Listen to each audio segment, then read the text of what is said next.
This is Optimal Relationships Daily, episode 1630. How to Put Real Food on the Table Even When You're Strapped for Time, by Rachel Jones of NourishingMinimalism.com. Hello, everybody, and welcome back for a Friday edition of ORD with me, your host and narrator, Greg Audino. We're turning our sights towards another parenting article today, so open your ears as we bring to you a great post from Rachel Jones of Nourishing Minimalism and start optimizing your life.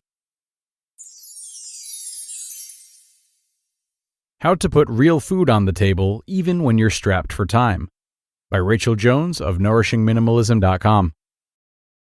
Feeding my family real food has been one of my highest priorities, and with having 6 kids, it hasn't always been fun.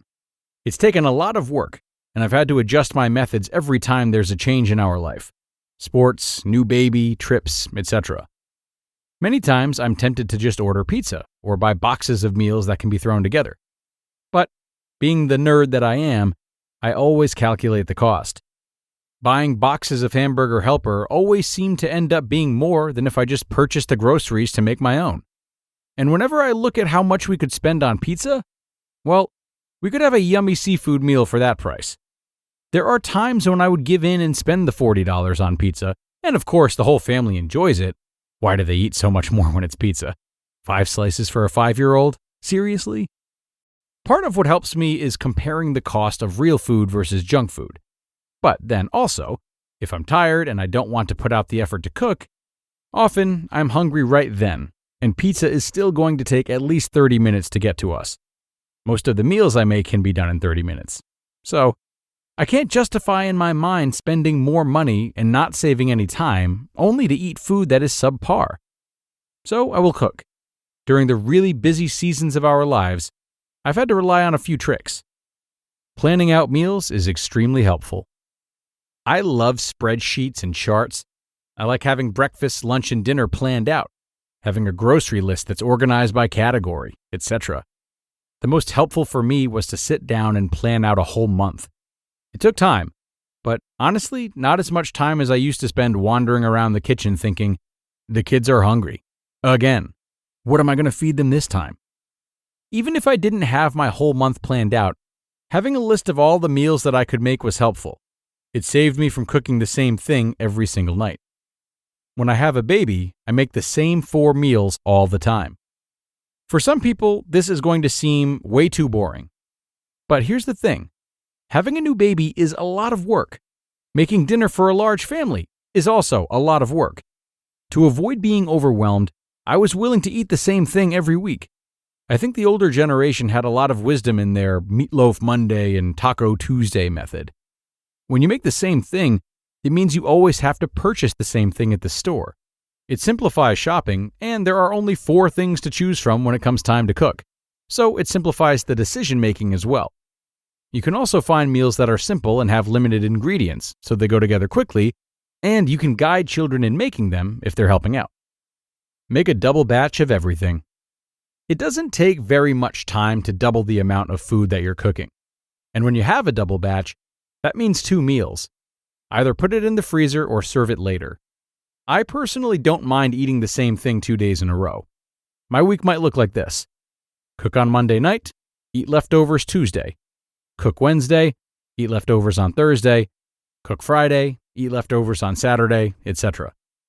Sure, the kids might get bored with the same meals, but they still eat because they are hungry and there isn't anything else to eat. My husband has never complained, but I'm the one that lives to eat. He's the one that eats to live, so it works for him. I make a double batch of breakfast foods as well.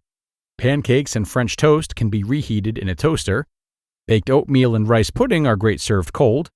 Breakfast sausage is easy to grab and reheat. Teach the children to work and put anyone else in the house to work.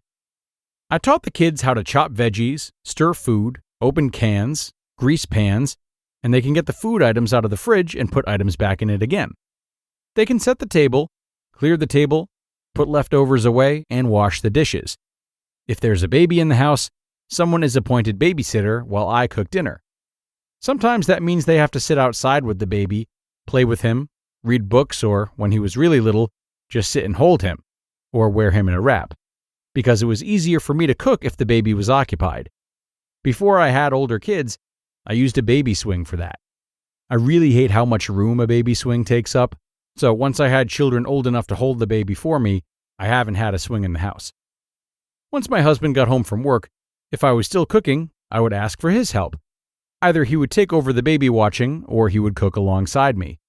I really enjoy talking about our days while cooking together. My kids have friends over, and that still doesn't stop me. I just roll with it, and I teach the other kids how to do things.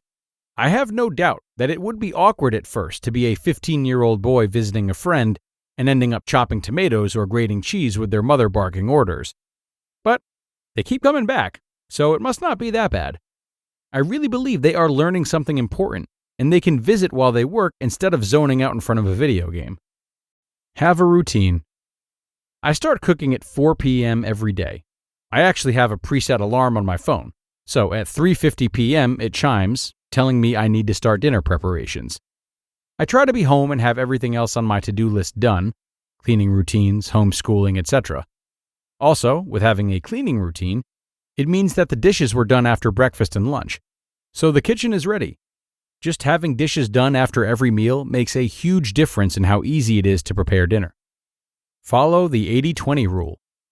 We eat really good, healthy food 80% of the time, and 20% of the time, I don't worry about it. It means when we go to a birthday party, my kids will eat cake and ice cream. If we had obvious issues with certain foods, then I wouldn't let them. But so far, nothing has been that dramatic for us.